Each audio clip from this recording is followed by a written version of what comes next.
A Buffalo Bills rookie might actually be changing Joe Brady's offensive scheme and system. Bills Mafia, every once in a while in the late rounds, we get a guy who comes in like a Christian Benford or maybe a Deion Walker or somebody who plays really well. But there's a tight end right now, Jackson Hawes, who's been under the radar for a lot of points of the summer, but who has come in and kind of changed everything. We're using more 13 personnel sets and 12 personnel sets as opposed to last year, we were much more 12 personnel set heavy and even jumbo set heavy with an extra lineman. But in 2025 in Buffalo, Jackson Hawes is coming in and he's shifting Joe Brady's offensive scheme. We're seeing it unfold before our eyes in these games in week 1, week 2, week 3. I'm going to highlight that today in this video. I want to show you a couple clips here from the Miami game. And I also want to end with just showing you an interview from Josh Reed showing the interview of Jackson Hawes after the game against Miami. But this guy was supposed to come in and be just a blocking tight end. He wasn't supposed to come in and catch touchdowns.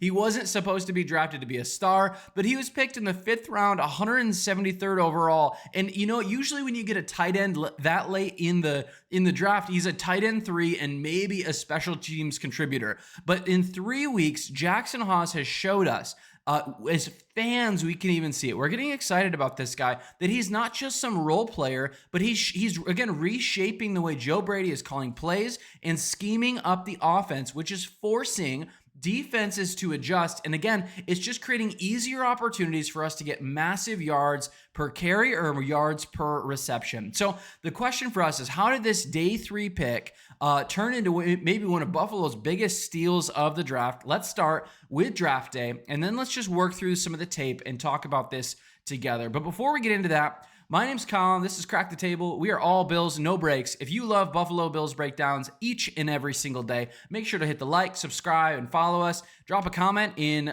the comments below. What is your favorite part about Jackson Hawes so far? But even so, I want to get right into it. I'm going to run some of this tape here. We're going to just check it out here a little bit. We'll talk about draft, but Jackson Hawes is number 85. He's motion. This video is in slow motion a little bit.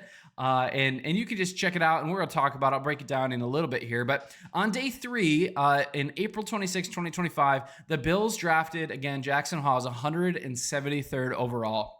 He's a 24-year-old tight end out of Georgia Tech. He previously played at Yale, and at 6'4", 260 pounds, he is a big dude. And he came into the league with a reputation that scouts were talking about with him as the best blocking tight end in the entire draft. And when you've got guys in this draft like Colston Loveland, like Tyler Warren, like Harold Fannin, and all these other guys who are massive receiving threats, and I know Tyler Warren's both great at blocking as well, but you talk about this guy as a tight end who is the best blocking tight end, that's in good company, right? Scouts loved his ability to win at the point of attack. They praised his toughness and called him a mauler. Usually it's the offensive linemen that you call maulers, but here it was Jackson Hawes, our 5th round pick, our tight end, 6'4", 260 pounds, that we are calling, or the scouts were calling, a mauler. But there's some reasons he fell. Of course, you know, he was limited in his production as a receiver. He only had 28 catches, about 300 yards, and 4 touchdowns in 2024. He had raw hands and maybe average separation skills, and he was not really viewed as a mismatch threat, which,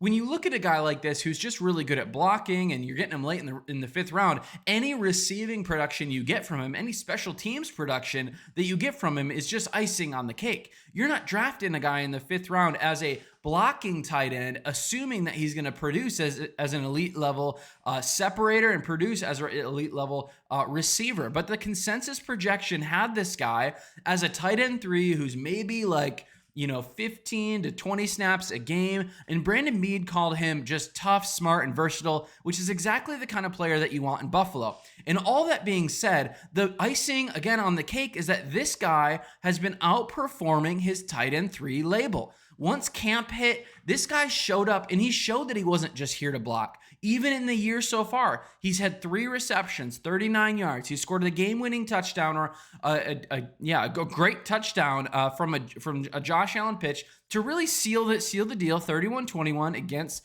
the Miami Dolphins this last week and on Thursday Night Football. And his yards per route run, his efficiency is actually pretty great.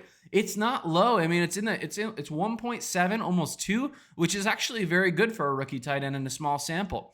And you know what? The thing, whether you like PFF grades or not, He's got a 92.7 overall grade through weeks 1 and 2. I haven't quite seen the grades from week 3 yet. However, he has just been an elite as a pass blocker and a run blocker. But most importantly, Hawes has been able to carry in a lot of ways the offensive or the running back play by James Cook. Now, James Cook has been exceptional. I think he's earned his contract or showed that he's been worth his contract, but he's been the fourth best running back, or that we've been the fourth best running team in the entire NFL. And a lot of it, I think, has to do with rookie Jackson Hawes blocking, setting edges, and creating lanes.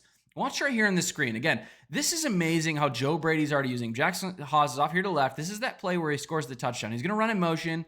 He's going to trip a little bit, but then he's going to run back outside, right? He's running back outside, gets a block, pancakes this guy. Josh Allen scrambling. Jackson Hawes just ready for it. He's just kind of standing there. He catches the ball, right? Touchdown.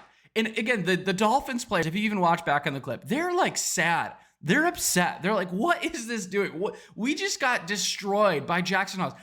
Joe Brady's already using him in motion, right? Instead of using these like jumbo sets like we have in previous years, which we were very efficient as a team in these jumbo sets previously, we're using these 13 personnel sets where we've got Knox, we've got Kincaid, and we've got Hawes all out on the field. And so the defenders, the safeties, the linebackers, and even the corners now on the opposing defense have to make choices. Who are we going to guard? Are we going to spy Josh Allen? Because if you're not spying Josh Allen and you're trying to do man coverage or even a zone coverage against all these players, it's not going to work. It's not very normal that you have a tight end 3 who can come in and block the way he does, which also then creates lanes for James Cook to dominate. But again, I want to talk about maybe how he's used still, or how he's been used. In week 1 versus the Ravens, Jackson Hawes was motioned into the slot, an inline spot, pulling a linebacker with him across the formation, which again is exactly what Joe Brady's trying to do. He's trying to uncover,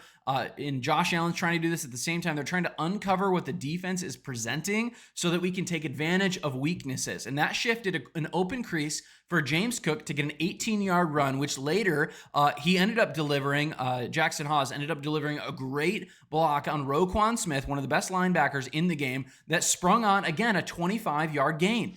Week 2 versus the Jets, Hawes graded out as an 83.3 run blocker. Again, our running backs were running all over the Jets in week 2, but it was because of a guy like this who's a little unnoticed on some of these plays because he's not making the big plays here or there all the time, right? But he's creating lanes, he's setting the edge, and just one rep after another, he's showing that he is more valuable than the 5th round pick that we spent on him. But then week 3, of course, that pre-snap motion, he froze the safety, he makes the block, and Josh Allen pitches it to him for the touchdown. And even this, and this is just great. I want to show you this clip here a second. Check this out. Jackson, when you were drafted, everybody here was told that you were a blocking tight end. Yep. Hawes, nice to meet you. Jackson, you 2 games here at home, made 2 huge catches, one against the Ravens. Your first touchdown of your NFL career tonight. Walk us through that play. Yeah, I mean, I don't know if you peeped it at the first part, but I kind of didn't really know what the personnel was. These Thursday games, it's tough because this is the first time we get to run some of these plays. We called the timeout. Coach still had faith in it. Slipped a little bit there at the start, but, Josh just being magic Josh. Yeah. Did you anticipate the ball coming to you? Because it looked like you got your hands up a little late there. You always got to anticipate it with him, and walkthroughs and stuff, and we're kind of just messing around a little bit. He'll kind of give you some no-lookers every now and then. You got to be ready. We had some fun about catching the touchdown there, but your blocking is a big reason why you were on the field.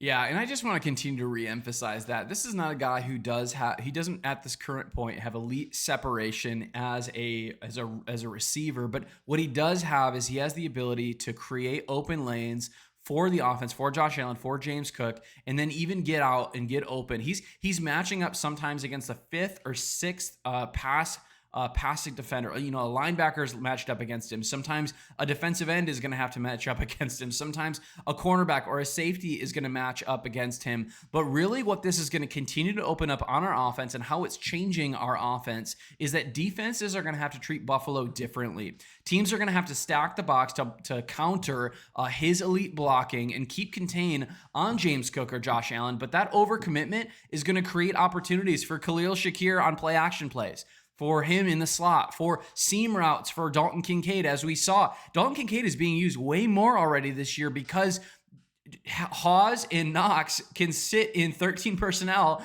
and just create opportunities and mismatches down the field, which is the whole point of why we drafted a guy like Dalton Kincaid in the first round a couple years ago, because safeties don't even match up well against him because he's just such a big dude. But the Bills defensive coordinator, Bobby Babich, has even said this about Jackson Hawes. He does things at his size you don't expect, and that forces opposing defenses, even our own in practice, to tilt and make changes. Of course, this guy, he's not coming in. He's not going to be some world beater. He's not, going to become, a top 5 elite tight end overnight, but he's going to come in and continually earn respect and continually earn opportunity, which later on, if he continues to grow as a receiver, could have some of that elite upside that I believe we're already seeing from him. So short term, Hawes is most likely just a tight end 3 on our team. He's a red zone hammer. He's going to help us run the ball, maybe 350 snaps this year, maybe 15 to 20, 25 catches, maybe 300, 400 yards, something like that, and maybe 4 or 5 touchdowns this year.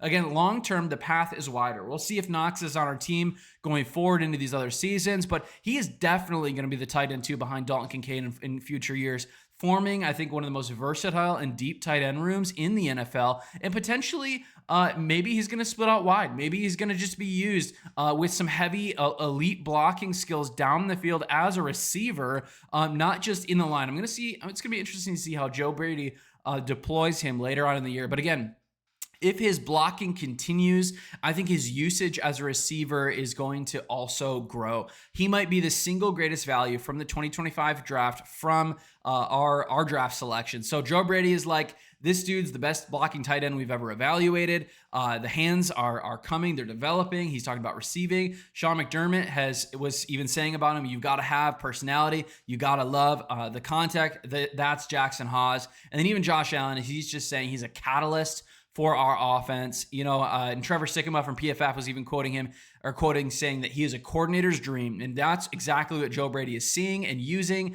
And as Bills Mafia, we are just excited and ecstatic about his touchdown.